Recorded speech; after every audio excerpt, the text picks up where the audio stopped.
తెలంగాణ రాష్ట్ర ప్రభుత్వం లక్ష లోపు ఉన్నటువంటి రుణాలను రైతు రుణాలన్నింటినీ కూడా మాఫీ చేసినామనేటువంటి మాట చెప్తా ఉంది. కానీ చాలామంది రైతులైతే మాకు రుణాలు మాఫీ కాలేదనేటువంటి మాట మాట్లాడుతున్నట్టుగా ప్రతిపక్షాలు అయితే ఆరోపిస్తున్నటువంటి పరిస్థితి. మనతో పాటుగా కేంద్ర మంత్రి బీజేపీ రాష్ట్ర అధ్యక్షులు గంగపురం కిషన్ రెడ్డి ఉన్నారు. సార్ నమస్తే. లక్ష లోపు రుణమాఫీ చేసినామని చెప్పేసి రేవంత్ సర్కార్ చెప్తా ఉంది. నిజంగానే లక్ష లోపు రుణమాఫీ జరిగినట్టుగా కనబడతా ఉందా?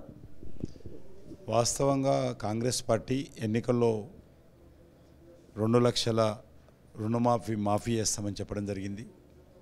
గ్యారంటీల పేరుతో ప్రజలకు అనేక రకాలుగా డిసెంబర్ 9 లోపలే మేము చేస్తాము, డిసెంబర్ 9 లోపల మీరు ఎవరు అప్పు కట్టొద్దు, ఒకవేళ అప్పు కడితే కొత్తగా తీసుకోండి, 9 నాడు మేము వస్తున్నాము, సోనియా గాంధీ జన్మదినం రోజు వాటన్నిటిని మాఫీ చేస్తామని చెప్పి హామీ ఇచ్చి ఈరోజు సుమారు 7-8 నెలల తర్వాత అరకొర కొంతమందికే రుణాలు మాఫీ చేసి మేమేదో చేశామని ఈరోజు రేవంత్ రెడ్డి గారి ఫోటో ఊరూరా పాలాభిషేకం చేయించుకుంటున్నారు.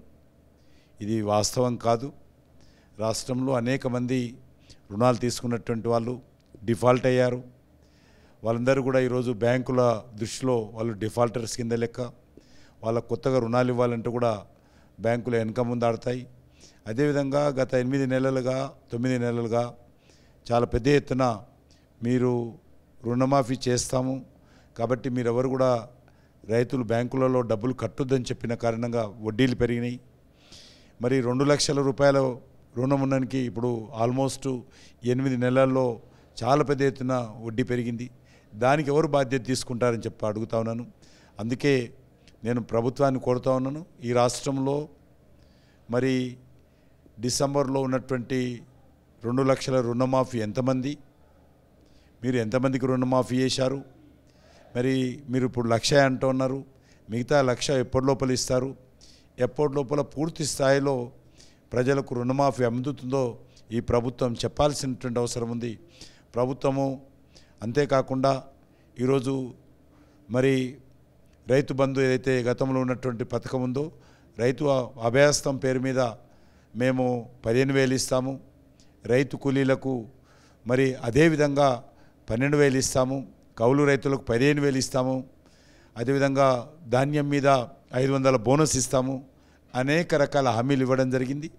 కాబట్టి రాష్ట్ర ప్రభుత్వాన్ని కోరుతా ఉన్నాను, ఇటు రైతాంగానికి కానీ ఇటు మహిళలకు కానీ లేక యువతకు కానీ ఈ బీసీ బడుగు బలహీన వర్గాలకు కానీ మైనార్టీలకు కానీ ఏదైతే హామీలు ఇచ్చారో వాటన్నిటిని అమలు చేయండి.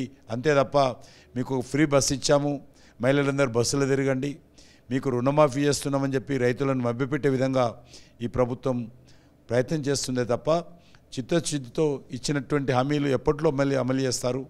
ఒక కార్యాచరణ ప్రణాళిక ప్రకటించాలి. ఏదైతే జాబ్ క్యాలెండర్ రకంగా ప్రకటిస్తామని చెప్తా ఉన్నారో ఈ యొక్క మీరు ఇస్తామన్నటువంటి రాయితీలు కానీ సబ్సిడీలు కానీ సహకారం కానీ వెల్ఫేర్ కార్యక్రమాలు కానీ పూర్తి క్యాలెండర్ ప్రకటించి దాని ప్రకారం చేయాల్సిందిగా నేను డిమాండ్ చేస్తూ ఉన్నాను. 10 మంది ఎమ్మెల్యేలు ఇప్పటికే పార్టీ ఫిరాయించినటువంటి సందర్భాన్ని చూస్తూ ఉన్నాము. ఇంకా వస్తారనేటువంటి మాట కాంగ్రెస్ పార్టీ నేతలే చెప్తున్నారు బాహటంగా. ఈ పార్టీ ఫిరాయింపులను ఎట్లా చూడొచ్చు? రాత్రి 1:30కు 6 ఎమ్మెల్సీలను కూడా జాయిన్ చేసుకున్నటువంటి సందర్భం కనబడతా ఉంది మనకు. చాలా దుర్మార్గము. గతంలో కాంగ్రెస్ పార్టీ ఎమ్మెల్సీలను ఎమ్మెల్యేలను ఎంపీలను టీఆర్ఎస్ పార్టీ చేర్చుకున్నది. ఈరోజు కాంగ్రెస్ పార్టీ కూడా అదే టీఆర్ఎస్ పార్టీ ఎమ్మెల్సీలను ఎమ్మెల్యేలను చేర్చుకుంటుంది. ఇది పూర్తిగా ఏమాత్రం సహేతుకం కాదు, రాజ్యాంగ విరుద్ధము. ప్రజలు ఏదైతే ఓట్లేసి గెలిపించినటువంటి ప్రజా తీర్పును కాలరాచే విధంగా, వెన్నుపోటు పొడిచే విధంగా, ప్రజాభిప్రాయానికి వ్యతిరేకంగా ఈరోజు కాంగ్రెస్ పార్టీ వ్యవహరిస్తూ ఉంది. గతంలో మీ ఎమ్మెల్యేలను చేర్చుకున్నప్పుడు విమర్శించినటువంటి కాంగ్రెస్ పార్టీ ఈరోజు బీఆర్ఎస్ పార్టీ ఎమ్మెల్యేలను చేర్చుకుంటుంది. ఇటీవల పంచ న్యాయ పేరు మీద 5 న్యాయాల పేరు మీద కాంగ్రెస్ పార్టీ ఒక పేపర్ పార్లమెంట్ ఎలక్షన్ ప్రకటించింది. అందులో ఒకటి, ఎవరైనా ఈ యొక్క పార్టీలు ఫిరాయిస్తే ఖచ్చితంగా రాజీనామాలు చేసిన తర్వాతనే వాళ్ళు పార్టీలు ఫిరాయించాలని చెప్పి కాంగ్రెస్ పార్టీ తీర్మానం చేసింది. దానికి విరుద్ధంగా రాహుల్ గాంధీ కానీ సోనియా గాంధీ కానీ జాతీయ కాంగ్రెస్ పార్టీ చేసినటువంటి తీర్మానానికి విరుద్ధంగా అదే కాంగ్రెస్ పార్టీ పూర్తిగా ఈరోజు దిగజారుడు వైఖరితో వ్యవహరిస్తూ ఉంది. ఇది చాలా దుర్మార్గము. ఈ రకమైనటువంటి పార్టీ ప్రయాణింపులను అన్ని వర్గాల ప్రజలు పూర్తిగా ఖండించాల్సిందిగా మనవి చేస్తా ఉన్నాను. అసలైన తొలి వెలుగు. ఫాలో వాట్సాప్ @తొలి వెలుగు official.